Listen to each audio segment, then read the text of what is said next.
G'day everyone, I'm Ebony Bennett, Deputy Director at the Australia Institute, and welcome to our webinar series. And today's webinar is, of course, exposing the consultancy cover-up. I want to begin by acknowledging that we live and work on Ngunnawal and Ngambri country and pay my respects to elders past and present, and acknowledge that sovereignty was never ceded and this always was and always will be Aboriginal land. For those of you tuning in for the first time, our webinars are pretty frequent, but they happen at different times and dates. So head on over to our website at australiainstitute.org.au for all our upcoming webinars. Just a reminder of a couple of Zoom housekeeping things so we can make today run really well. You can type in questions for our panel, Barbara Pocock and Bill here, my colleague, using the Q&A box in Zoom. You should be able to upvote other people's questions and leave comments on them as well. A reminder to please keep things civil and on topic in the chat or we'll remove you. And finally, a reminder that this is a live event. It is being recorded and it will go up later on our website and onto our YouTube channel. So the scandal in PwC's, the big scandal that began with PwC started in their tax division, where members of the organisation used the privileged access to government information they had really for their own profit. But the crisis of integrity in government consultancies and the use and overuse of that has really now engulfed the entire industry. In theory, they should provide useful, independent advice and support to government, but it's really become a deeply problematic relationship with a lot of unethical behaviour and billions of dollars spent and oftentimes wasted and worse outcomes for the Australian public. It's been going on for a long time now. And Senator Barbara Pocock has been one of the people leading the charge on this issue in the Senate through various inquiries, holding these consultancies to account. Barbara is the Greens spokesperson for finance, employment and the public sector. She's an economist and emeritus professor and a former board member here at the Australia Institute. Thanks so much for joining us, Barbara. Great to be with you, Ebony. And joining Barbara is Bill Browne, Director of our Democracy and Accountability Program at the Australia Institute and co-author of a number of our submissions on the relationship between governments and consultants. Thanks, Bill. Thank you. Barb, I want to start with you. I briefly mentioned the PwC scandal that kicked this all off, but can you take us back to those original revelations and why they were so problematic and what they really exposed about the problem with governments using consultancies like that? Well, the early days of this scandal really are a fascinating insight into how scandals slowly unfold. You know, what we had was the very quiet web notice that a partner in PwC had lost his registration as a tax agent, action taken by a little known body called the Tax Practitioners Board, which is essentially nested under the ATO, the Taxation Office. And a journo, Neil Chenoweth, brought to light the fact that the story lay behind that loss of operation as a tax agent. And at the same time as that was being revealed, other scandals around the Big Four were also unfolding around the planet. But what PwC, the story in there is really egregious. That is probably the most commonly used word about this, where a particular officer, Peter Collins, had used information he'd obtained, having signed a confidentiality agreement with the tax office. He was being consulted about changes in the tax practices and law that Australia was using to track down and improve the tax take from the world's biggest multinationals. And he, as a partner, as an officer within PwC, operationalised that, earned the company, the entity, the partnership, millions of dollars. And we slowly extracted through the Senate process and through estimates processes a lot of information showing that this information had been widely shared within PwC domestically and internationally. It had been monetised aggressively, and so the story unfolded. And really, that was the beginning, as you said in your introduction, of really a focus on PwC and its practices, but a broader set of inquiries about what's going on in the Big Four companies, these major consultants, which have got, as we've learned, so much power and reach inside our public sector and across our economy. Yeah, so I wanted to dig into that a little bit more because, as you said, there's been inquiries then in the Senate looking into this in a lot more detail. And it really expanded out from just this problem with PwC doing the wrong thing to actually much bigger questions about how government is using, consultancies. So, what are some of the key things that people should know about how this kind of scandal snowballed and what it revealed about how the government interacts with these consultancies? Well, I think, first of all, the PwC events were so horrific that, and people understand it. They see that using information gathered through a confidential process when you've signed successive confidentiality agreements to make money is greedy and unethical. There's no confusion about what happened around that set of events, and PwC has appropriately paid a big price for it. But I think what it's done is really drawn our attention to look at the amount of the public sector that is now harvested aggressively by the Big Four. The last 10 years have seen massive growth, billions of dollars in growth in the public take by the Big Four, so that public money forms a big part of revenue in not just in PwC, but in EY, in KPMG, and in Deloitte, and in other big consultancies as well. And that carves out core public sector role. Big functions like the strategic planning and operation and management, for example, of the Department of Agriculture, a core department for our country, taken over through COVID and beyond by a set of partners in a consulting firm. And then, very basic functions across portfolios being run, and certainly policy advice aggressively pushed at ministers, and a cascade of monetary profitable opportunities are harvested by those big companies. So it's a story about eroding the public sector and eroding the public interest, misuse of public money, and slowly, story after story across those Big Four firms, of poor value for money, of lack of transparency about what's going on, sometimes money paid for no product at all.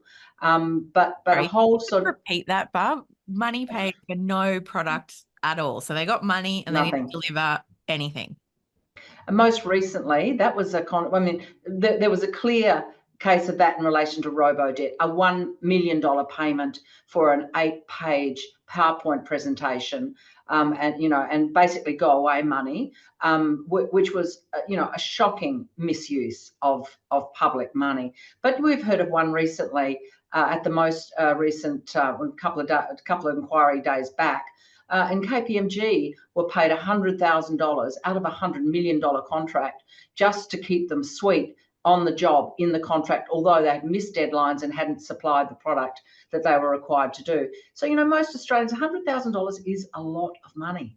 And it's just, to keep the contract going, even though the product was not there. So there are relationships between the public sector and the adequacy of our management of these contracts that need close attention, especially in a very big department like Defence. A lot of this spending is coming out of Defence. KPMG is a major supplier of services. And we also have other issues that have surfaced, like the revolving door. We have got a lot of people moving out of the public sector into the Big Four and back again, and that they face a lot of those partners. We've heard so many stories from insiders inside the Big Four who come to us and say, here's what my KPIs look like. If I don't come back from my week being contracted into a public department with new opportunities to financialise new contracts, then I suffer in my workplace. It's expected that you very, very aggressively look for opportunities and bring them back. So the public sector's been played in ways that many Australians find shocking, and we need to change that. Further, we need to really increase the governance. Things went off the rails in PwC and in other places because they are massive partnerships and the governance arrangements are not up to scratch. So there's a lot of things that need reform, Ebony. Yeah, so we'll come back to some of those. But Bill, you've made the Australian Institute submissions on a lot of these things and looked into this in quite a bit of detail. I mean, Barb's just talked there about some of the, That's just outrageous, like paying money for absolutely nothing to be delivered.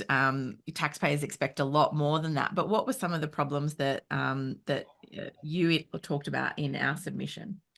We ended up breaking down the problems caused by the overuse of consultants into two categories. The first is that the overuse of consultants undermines government capacity. So instead of having public servants who develop the skills and experience in a particular area, you give that work to consultants who get paid to develop that, and then they use those skills for private work instead. It gets to the point where the public service isn't even in a position to assess the contracts that they're giving to consultants because they've lost that internal capacity. They need to go to consultants for advice on which consultants to use. And the other aspect is the undermining of government decision making. So there's an undue deference that belongs to consultants, that they're trusted to make decisions that they may not be qualified to do. They're often generalists, not subject area specialists. And we also get the problem of consultant shopping. So the government knows that it can go to a firm that has financial pressure to tell the government what it wants to hear. Or, as we heard, has pressure to not tell the government what it doesn't want to hear by quietly dropping the work instead of delivering it, where it might be subject to freedom of information law, where public servants could be questioned about it in our parliamentary processes. That all just disappears instead. And Barb, can you just remind us again, like how much are we talking here? How much of Australian government's been spending on external consultants? Can you just give us that big picture again?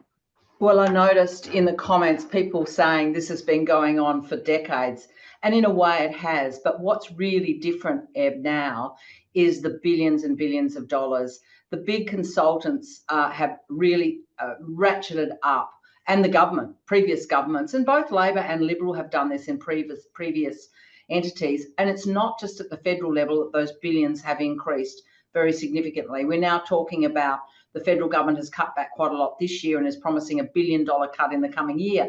I mean, a cut of $1 billion, you can only guess $10 billion is not an uncommon in a few years, going to those big four in particular. And it is a huge amount of money, and it has been very mismanaged. So exactly as Bill said, we have lost capability in areas of the public sector, and the big challenge now is not only to get those big spending consultants out of the public sector, but to rebuild capability. And it's not that there isn't going to be an ongoing need for specialist advice, and where there's a sudden demand for labour where you won't need to use consultants. We're not saying no consultants at all, but we are saying they should not be doing core services that are predictable and should be delivered in the public interest. And I just want to make the point, this is not just about a lot of money going out to the private sector through these big four companies, but we are hearing from insiders that the rate of profit on these contracts is 50 to 60%, not uncommonly. So we are losing a lot of this money, not a lot of those funds, not into services, but into those massive payments. And we have taken a lot of evidence at our inquiry, for example, about the rates of pay for those who run the big four. Luke Sayers ran PwC for the entire period where the 8 years in which Peter Collins and his colleagues harvested confidential data or did other things as a consequence of that set of information. And he was paid over $4 million. He was paid, over $4 million a year, as I recollect. These are they're extraordinary pay packets for corporate entities, partnerships, which draw an enormous amount of their profit in that last 10 years from the public sector.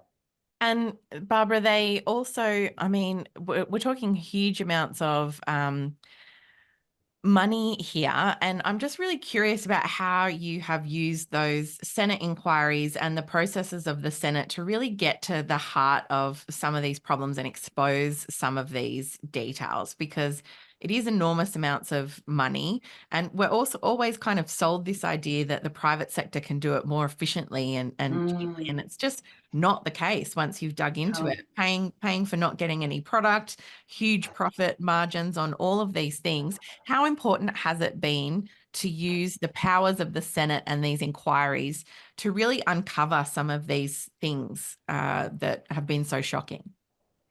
Are very important, Ebony, really important. And I'm a new senator. I'm not up to 2 years yet, but it has been really interesting to work with other senators, with Senator Deb O'Neill, with Richard Colbeck.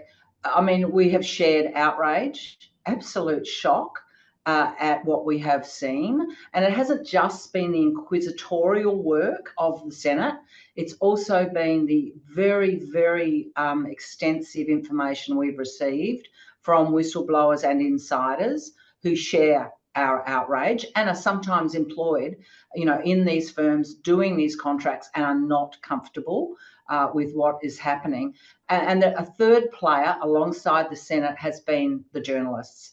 If you look at the work in the Financial Review, by Neil Chenoweth and Ed Tadros, who have won various awards for it, well deserved, they have been a really perfect example of excellent investigative journalism. We've got some other kinds of journalism in the play as well. The Daily Mail now is running quite a campaign on these Senate inquiries are way too powerful and wasting time and, just too hard on these wonderful corporate contributors. But, it's been a big picture story.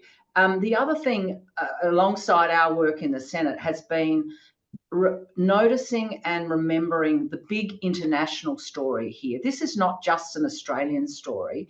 This is a multiple decade story of abuse of power, of unethical behaviour, of the loss of billions of dollars of tax revenue in the US, in the UK, in Europe, and in Australia. These big companies, if you fly into any major city, Madrid, London, they tower over, Deloitte, KPMG, EY, they tower over the parliaments physically. We now have a huge Deloitte's building in South Australia that is right next to the parliament and appropriately highly, overshadows. So, we've got a Senate which is this little David against these Goliaths. And I think the powers of the Senate have been really interesting to observe. I don't think the Senate's been well respected. I've been, I believe, directly misled by evidence provided, for example, by KPMG about power mapping.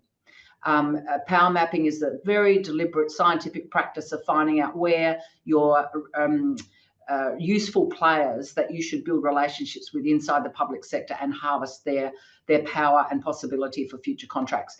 So these firms regularly map relationships and then harvest their outcomes. Well, the Senate was misled about that. We had maps given to us by players from inside organisations and outsiders, which contradicted their evidence. So the Senate has not always been treated respectfully, but we have got powers. We've got the powers of all our evidence is protected. Our witnesses are protected. We've got direct questioning powers, and we have pushed hard to get certain witnesses who have been very reluctant to appear in some cases to make sure they turn up. And then we have assertively questioned. And that's a very significant power in itself, along with estimates. One of the things I'm thinking about as we turn towards, how do we fix this? One of the things that I think we need to do is have a regular annual opportunity to question those who receive government funding for their contracts, because we do need much more transparency about the way they behave and what they're doing. And we have exposed through that Senate work, for example, really significant failures of ethical practice that the public have become aware of, and they have cheered us on. I have had a lot of critical, certainly critical email and responses from some parts of the Big Four, but many more conversations and communications from ordinary people who say, please keep going. I'm out in my country town and I'm hearing what's happening. I really don't like it. That is not my life. It needs fixing. Yeah. That feels like we're starting to touch on how to fix it then. So what are some of the key things, Barbara, that you or the government have been pushing as a way to start course correcting on this, or fixing some of the problems that you've helped expose? Well, the Australia Institute's evidence to the inquiry, along with many other people who provided evidence go to a number of these things. Well, most importantly, we need to rebuild the public sector. We need to get these people and these organisations, these very big partnerships, out of core public sector business and make sure the public interest dominates that work and we get value for money. So that's the number one. I think we've got some big challenges around governance. These organisations, the Big Four, are all partnerships, have hundreds of partners. 500, 600, 700, 800 partners. That is not a partnership. You are not in communication. When you're in a partnership, you are not required to meet the kind of transparency requirements of a corporation. You aren't required to pay corporate tax. You pay payroll tax at state level, but there's a whole lot of different ways you are treated if you're a partnership. So I think there's big challenges for us. I'm personally thinking about caps on the size of partnerships. Lawyers can't be bigger than 400 partners. Medical practitioners, no more than 50. So there's a whole lot of governance questions. Yesterday, we took evidence from the British Finance Council, which regulates these organisations in the UK. They've had some terrible experiences there of failed audits, conflicts of interest. And so they have, for example, built a fence around auditing so that auditors within a Big Four have to be completely separate and governed differently from people doing consulting business or other forms of assurance. So there are some really important things around governance, which mean we have to be confident that we are not seeing conflicts of interest that directly undermine the quality of audit and cause very big firms to fall over because someone has been too scared to tell a company that their accounts don't add up and they need to be, called out on it. So there's some really big issues around governance that are important. I just think there's a very straightforward ethical practices that need improvement. We've seen repetitive examples of cheating on exams. The ethics exams, for example, for training in the Big Four, really thousands of people within some of these firms, and this is around the world, not just in Australia, in the Netherlands, in the UK, and that sort of practice, people need to pay significant penalties for those things. So the penalty regime for extremely poor behaviour is not right. We've had to get the US regulators have come in and imposed penalties, for example, on PwC and on KPMG on the cheating issue, which have not been levers available to Australian regulators of any significance. So there's some really big challenges across a range of issues. One final thing, which I think the Australia Institute's been very strong on, and that is protections for whistleblowers. We have so relied on the voice of ethical people to come forward, and they are terrified. They're terrified that their job will be at risk, or that they won't be able to find another job, even if they elect to leave a Big Four firm. And I've had many people provide information to me who've been unwilling to give me their phone number, their email, or their name, because they think if I make any kind of error, which, quite possible, this is very busy work and it happens fast, they're at risk. So I think we need much better protections for whistleblowers and insiders who want to call out poor behaviour, including in the public sector. And that's a whole other issue I haven't talked about. I think we have a big issue around regulatory capture in Australia, which has been really perhaps one of the most shocking things for me as coming to the Senate, is Australia now has a big problem of regulatory capture that, for my money, wasn't there when I was a public servant 20 years ago, wasn't there when I worked in the Reserve Bank in the 1980s.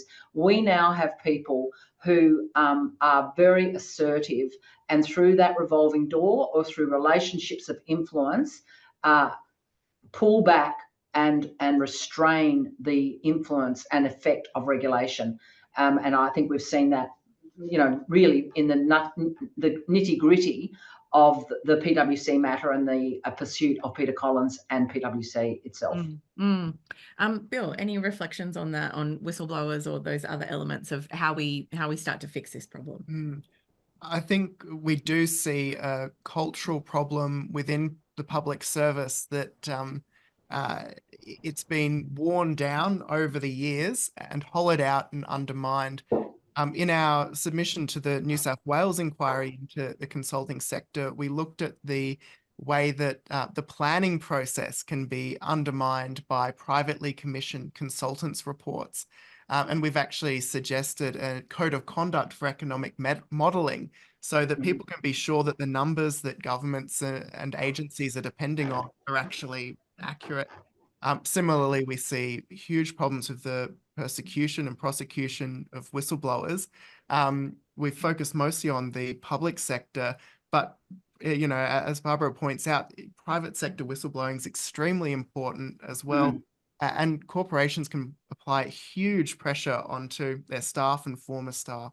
Exactly.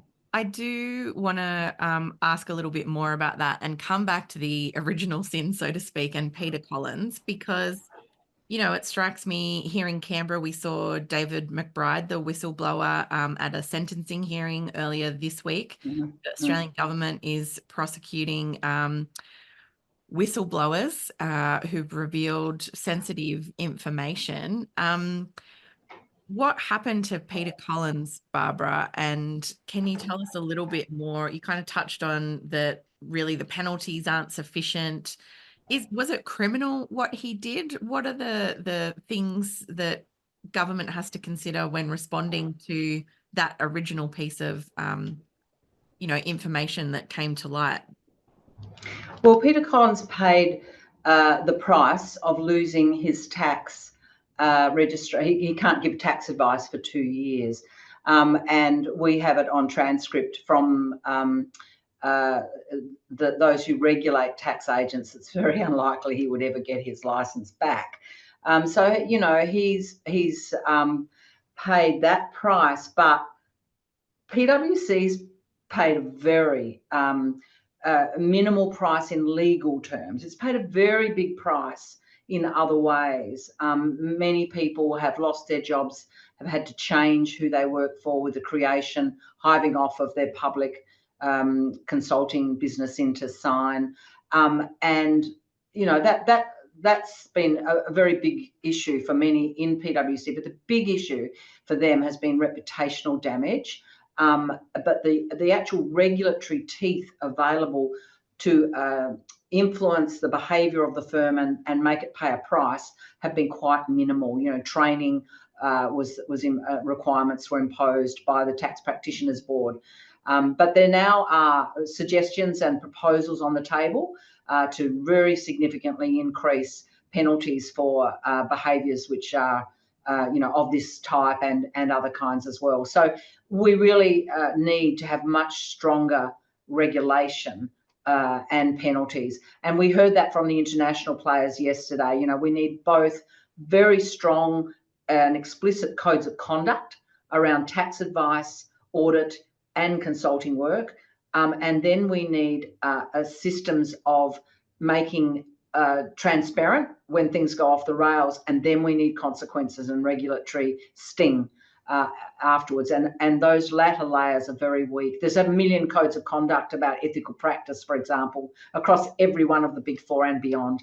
But what we're really missing is the public teeth to make it painful. I mean, yesterday we saw in Britain, for example, a £9 million fine to both, was shared half and half almost by PwC and EY for failures in their audit advice to a large company, which cost 11,000 Brits their savings. So very bad example, but they have much stronger financial possibilities. Historically, the government is looking at how to really increase the penalty regime, and that is essential. So that, what drives change, behaviour change, many things, but money, fines, and loss of reputation, they are all important. We're going to go to questions from the audience very soon. I can see we've got close to 400 people on the line with us. Thanks for tuning in. Just a reminder that you can type in questions for Senator Barbara Pocock and Bill Browne into the Q&A box. The first question that I've got here is from Alistair McCulloch, who says, one of the key drivers for the increased and increasing use of management consultants is the very significant reduction in the capacity of the public sector to administer the state. And could you reflect on how we might recover a kind of a public sector ethos that puts the public interest first and speaking truth to power? Well, that's a very good question, Alistair, and it's very important. I think taking this work back from people who do not put the public interest first is the first step. That at least creates the possibility of putting the public interest first. I think then, I mean, the latest grants to PwC's Indigenous arm in the last week, over $700,000 of grants have been given to that international arm of PwC, which is very, has PwC board members on it. So it's really inside the machine. They are for work, as I understand it, in relation to Indigenous health consultations and matters like that. Now, that is core public sector work. Why do we not have capability, given our history on Indigenous health, to do that work thoroughly and properly with the public interest to the fore? Why are we contracting that work out to a firm with where 51% of the firm is owned by 2 Indigenous people? I'm not making any denigration comment about their capability personally, but why would you give that to a for-profit organisation? We need to have Indigenous people running those services, but they're core services. The public interest should be to the fore. Now, for me, that's about leadership, about the government's commitment, and about Katie Gallagher's very clear commitment to the public sector, to rebuilding it. And we need more of that, and it's going to take some money and it will take some time. So you're raising a very important issue. Can we administer the state? Well, we certainly can't do it if we outsource it to the Big Four. There is no doubt about that. The proof is in the pudding, and it is before us over the last year's evidence. Yeah, Bill, anything you'd like to add to that? One of the kind of really depressing parts of hearing from people who've been former public servants and have gone on to work for consulting firms is that sometimes they end up doing for the firm the work that they joined the public service to do. And then they get this shock that so much of that work has been outsourced, that they're not able to contribute in the way that they were planning to do so. There's been an interesting initiative from the Albanese government for an in-house consultancy service with money provided in the last budget. It's a fairly small amount of seed funding to get it started. So I think we're going to have to keep watching to see if that's able to provide some of the capacity that you may genuinely need consulting firms for. And then just finally on state capacity, John Quiggin has this great piece in the Monthly where he talks about our loss of confidence in government to deliver all kinds of services and to run things itself. And I think over the last decades, we've seen government mostly unfairly broken down and criticised, and has lost this sense that we can do things, the Commonwealth government can do things for itself. Yeah. The next question that I've got is along those lines, or I think building on that question. It's from Greg Johnson, who asks, how do we increase the expertise of the public sector across federal, state and local governments? I'll throw that one to you first, Barbara. It's investment in people.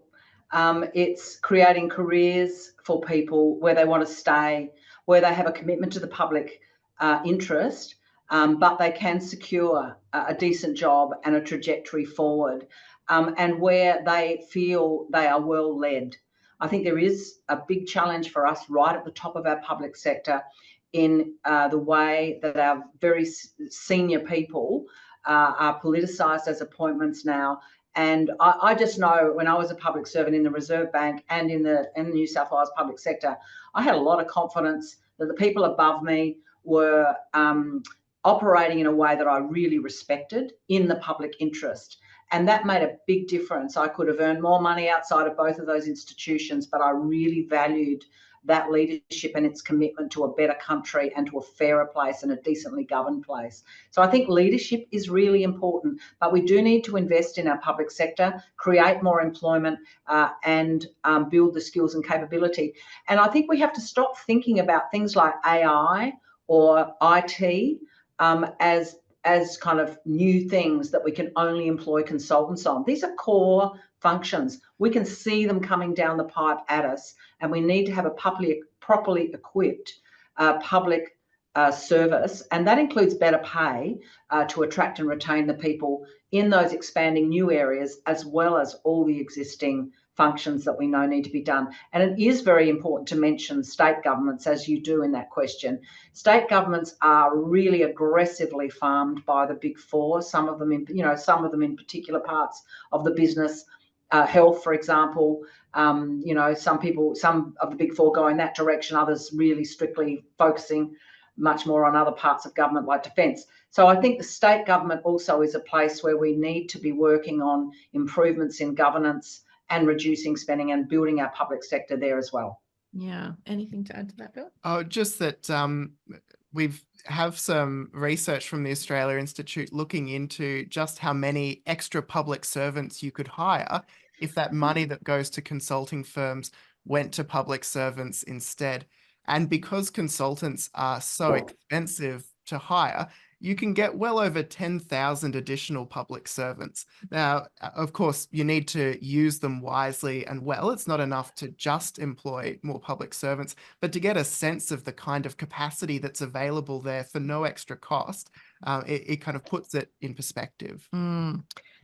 Can I just offer one more comment there, which Bill encourages me, that your thoughts encourage me to think about, and that is how the revolving door has also functioned. If you look at, for example, Defence and KPMG, and we've asked questions on this outside the Senate hearings, and that's another thing about the Senate powers too, Ebony, that's really important, is we have really used all of the senators involved, questions on notice and freedom of information to try and get to more facts about these matters. But KPMG, which has a very big business investment and relationships in defence, in recent years has recruited 100 defence personnel across into its business.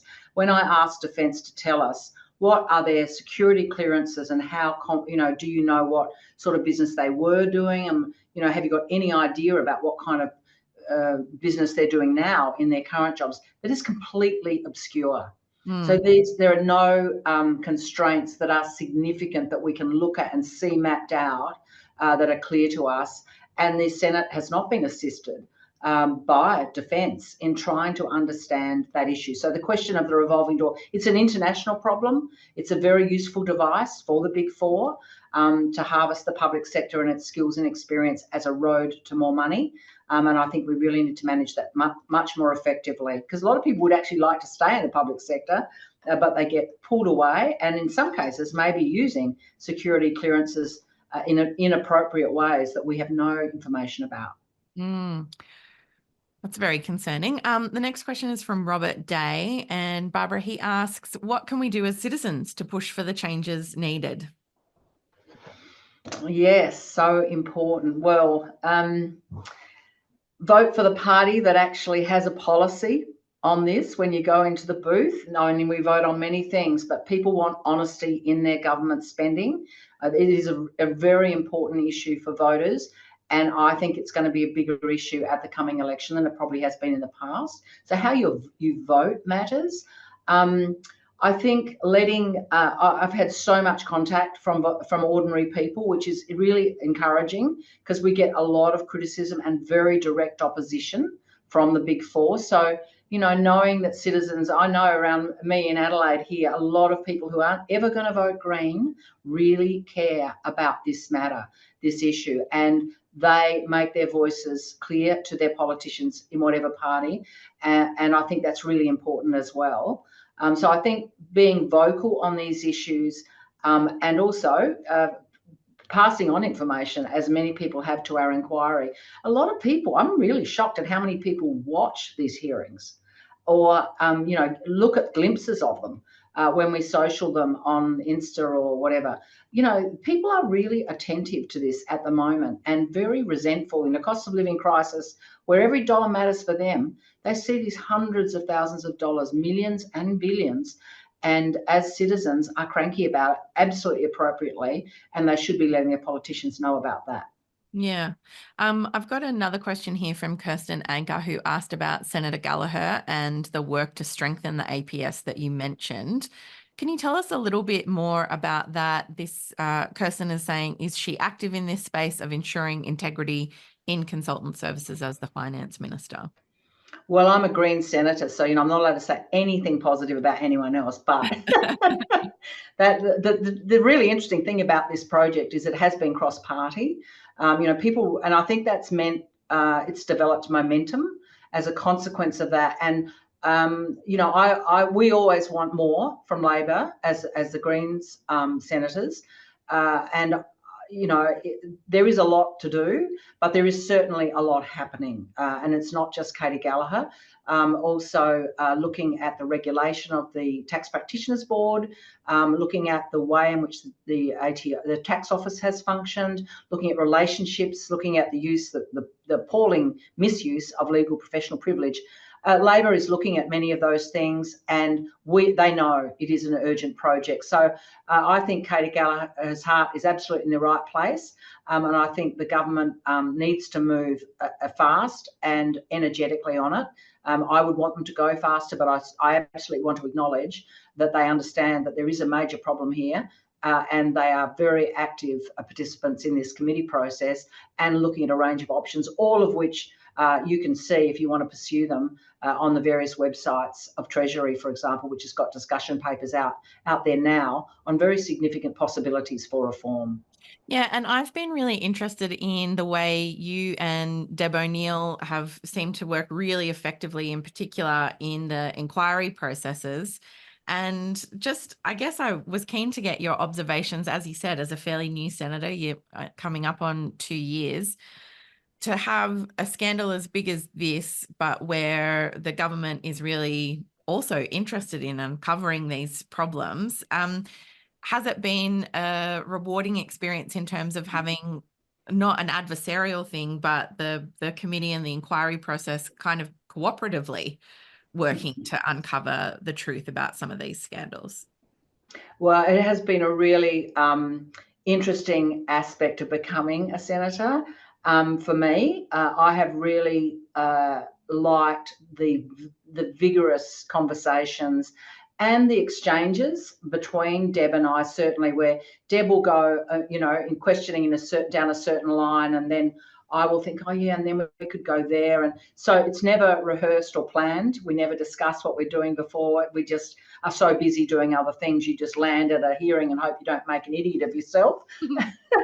But yeah, I have really enjoyed that relationship. We've had a lot of differences as well. For example, I think it's a laid down misère that anyone receiving government money through contracts should not be making a donation, whether it's a direct donation or an informal donation in the form of facilities or event opportunities or whatever. I have really strong views about that, and Deb has a very different view. The Labor Party have a very different view on that. And we'll certainly have differences around what kind of regulatory proposals we have, quite probably. But it has been a really productive relationship to share outrage, to both work hard on this issue. And it's been an interesting thing. If I had been predicting my life as a senator, I wouldn't have thought this would be my year's work and that it would be as demanding as it is. But you surf the wave that comes at you, and this is a wave that really needs attention. It matters on so many fronts. If we can win back that money that we've been wasting and put it into health and housing, and education, then that's big dollars that can make a difference. And we need to rebuild our public sector, and make sure that, and it's not just the money. The big four influence the way and the decisions of government. And that also needs to be called out as an international phenomenon. That, the privatisation push of the last decades has really impoverished our country, and it's really a very, very positive thing to be able to make a contribution on that and to work with others to do it. Yeah. Barbara, we're heading to the federal budget, and I know that you're an economist. You've talked about previously working at the Reserve Bank. We know at the moment there's so many people across the country struggling to make ends meet. But at the same time, the government and the Treasurer will be weighing up the problems of not putting upwards pressure on inflation. I just wondered if you could give us maybe some of your predictions or hopes for what you hope will be in the budget next week, but I guess also being an economist, those reflections of what some of the key challenges are, or, you know, things that are kind of being exaggerated a bit, like played up so that they don't have to spend money on this, that, or the other. But, you know, those things that we always know go into budgets. Yeah, well, I mean, we've heard the Treasurer talk about housing. I mean, that is absolutely a critical question. How do we deal with the major crisis? You know, I look at it in my city, we've got homelessness on a scale that is deeply shocking. We are a city with the highest increases in rents. It is a real crisis now if one of your kids needs a rental property in Adelaide. And so I want to see action on housing, and our party is pushing very hard. It's not just building houses, it's building social housing for those who are at the lower end of the income scale, and it is essential that we do something on rent. And so that will be a major focus for me in looking, being in the budget lockup, looking at the true new offerings that will give relief for putting a roof over your head, especially if you're poor. I am really concerned that we may not see an increase in the rate of unemployment benefit. In this climate, shopping in my local supermarket, trying to live on benefits of any kind is just a crisis at the moment. So I am very concerned that we are already seeing that, the expectations around that kind of killed off. And, I don't know about other people, but the health costs for me and my community are also significantly increasing. I know there have been steps taken on some things there, but health, education, we've seen some offerings there that are important and in the right direction. People on placements, they are really poverty stricken, and we want them to come into the labour market. We need their skills. So I think there are a bunch of things there that I'm not expecting to be thrilled about on budget night, but I think that's what I'll be really watching out for in there. And our expectations are being conditioned, and we're told to be very frightened about inflation and that we can't make new spending, but we absolutely must address the crisis of violence against women. And that will involve spending, and it needs to be on a scale that will make a difference. So they're things that I think really, really matter in the coming budget. And I'm really hoping we're not just looking at smoke and mirrors, but we really see cost of living relief, especially for those who need it most on low incomes. I've got a couple of follow-up questions back around that question of consequences and fines and penalties. So Leonie basically made the comment that this is theft. Why isn't the government ceasing all dealings with PwC? And Robert asked, could fines be framed in terms of a percentage of the company's annual income or profits? So I guess there's that question of if it's an industry worth billions of dollars, is a few million or a few 100,000 really going to touch the side? So, yeah, would you mind addressing those couple of questions? Well, exactly. It's very, very true that the fines need to cause pain. And when you give a company a $50,000 fine for egregious behaviour, it is not going to make any difference. We heard evidence yesterday from the IPA, the accountants body that represents smaller accounting firms, and they made the point that if you impose a $1,000 fine on some of our small accounting firms in a country town, that's a business breaker for them.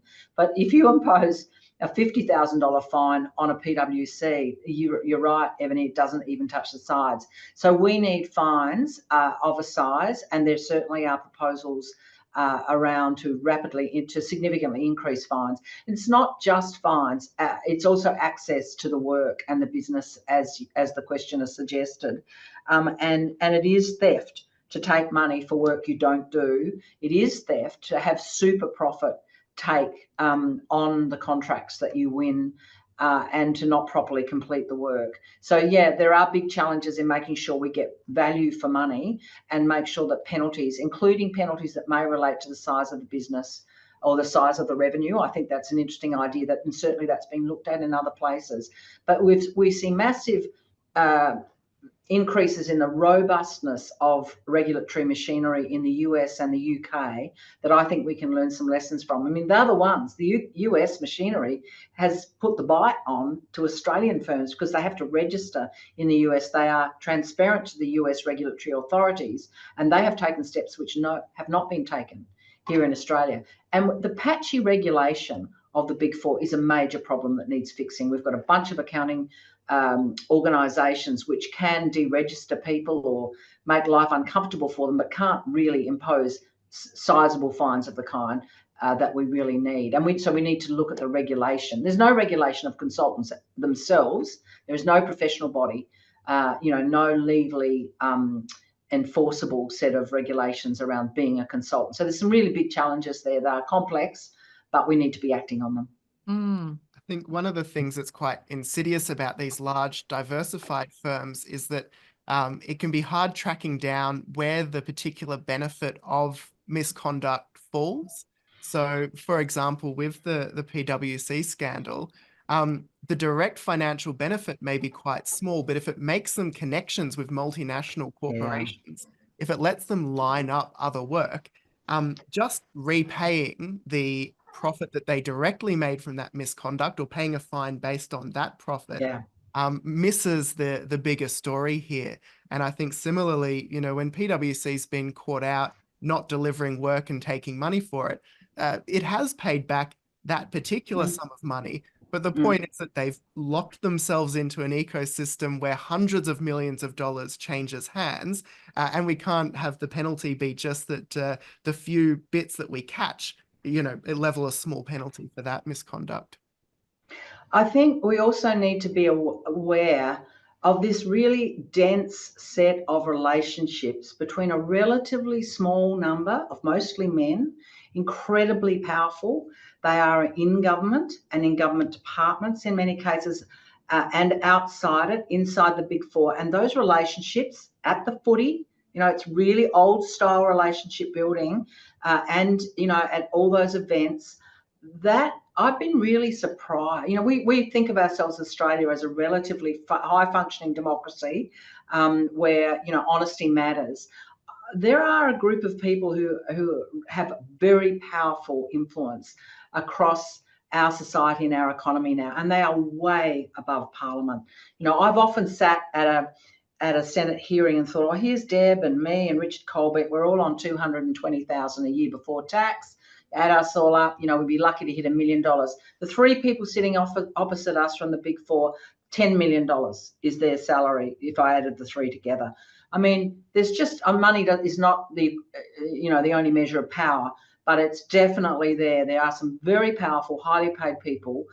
God knows what they do with their money. My mind boggles, but there is a real hierarchy. And I had an email last week, for example, telling me, Barbara, you have no idea. These people, some of them live on a very different planet to ordinary people. And so I think that question of the nest of power is really important. And it's an international set of relationships. We as a Senate committee have been unable to get out of PwC what's called the Linklaters report, which is the international report done by a law firm, Linklaters, which looks at who did what internationally, as you said, Bill, who monetised, who built what relationship out of that stolen confidential information. And we have repetitively asked for that report. It hasn't been provided to us as a parliament. So there's a lot of power issues here too that we really need to think about, and they're very difficult actually to manage and counter, but they are our challenge. Yeah, I won't throw you under the bus here, but we were talking to, as a new senator, we were talking to Rex Patrick about the actual powers of the Senate and the ability to kind of demand documents like that you were talking about. And he gave the example of, in the UK, the Senate or the Black Rod or something had rocked up at a senior executive's hotel room and arrested them because the company had not provided documents that the Senate had demanded. So maybe that's something you could look into. Well, we had Nick McKim, didn't we, threatening Baducci and the CEO of Woolworths, was it? With prison time, because the powers are there for the Senate if they mislead or fail to provide information. They haven't been used much, and there is a reluctance in some in the Senate to use it. But I did not enjoy being lied to. As an elected representative of the Australian community, we should not be lied to, and we should be treated with respect in terms of document provision. And it is a real problem when a very large company is unwilling to tell us who benefited internationally from a set of major significant ethical failures. And that is a very bad thing, and it should be taken very seriously by our Parliament. Yeah, a little bit like, it's illegal to lie to a judge. Seems like it should be the very same for our elected representatives there to represent all of us. I'm afraid we are going to have to wrap it up very shortly. Barbara, is there anything else that you want to leave us with, perhaps for people that haven't really come across this issue before, about where you think this is headed, or things that people should watch out for, I guess? Friends, pay attention. This set of behaviours by these major multinationals, some of the biggest partnerships and functioning entities on the planet, they have done things repetitively in different forms over the last 30 years. Financial collapses that are regular, misuse of tax and minimisation of tax, revealed in the Panama Papers, and successive processes of revealing serious disasters with major consequences for ordinary citizens. So we must pay attention, and we must not find ourselves back here in 5 years, or our kids in 10 and 20 years, dealing with the same abuse of power. So how you engage as citizens and insist on action by politicians matters, and we need to do a better job. Yeah. Well, thank you very much, Barbara. Thank you to my colleague, Bill. Thanks everyone for your wonderful questions. As always, I'm sorry we can't get to them all, but there were some really fantastic ones in there, and we appreciate everyone's interest in this topic. We had close to 400 people on the line with us today, so we appreciate your interest and participation. This is really part of what makes a healthy democracy, and we love that you guys come and participate in these discussions, sometimes with our elected representatives like Senator Barbara Pocock. We will be looking at the budget next week, so if you're interested in that, we will have a budget special of Follow the Money, our podcast that you can find wherever you normally listen to podcasts. And on Thursday, we'll be doing our regular fortnightly unparliamentary show with journalist Rachel Withers, alongside our senior economist and chief economist Matt Grudnoff and Greg Jericho. So tune in for that next Thursday if you want to know all about the budget. And I'm sure you'll hear a lot from the Greens in the Senate in response to the budget as well next week. So tune in to question time and other things to make sure you're across that. Good luck with the budget next week, Barbara, and we'll talk to you again soon. Thanks very much, everyone. Thanks, everyone. See ya. Bye. Thanks for watching. If you enjoy our videos, make sure to subscribe and hit the bell button to get notified when we publish a new one. See you next time.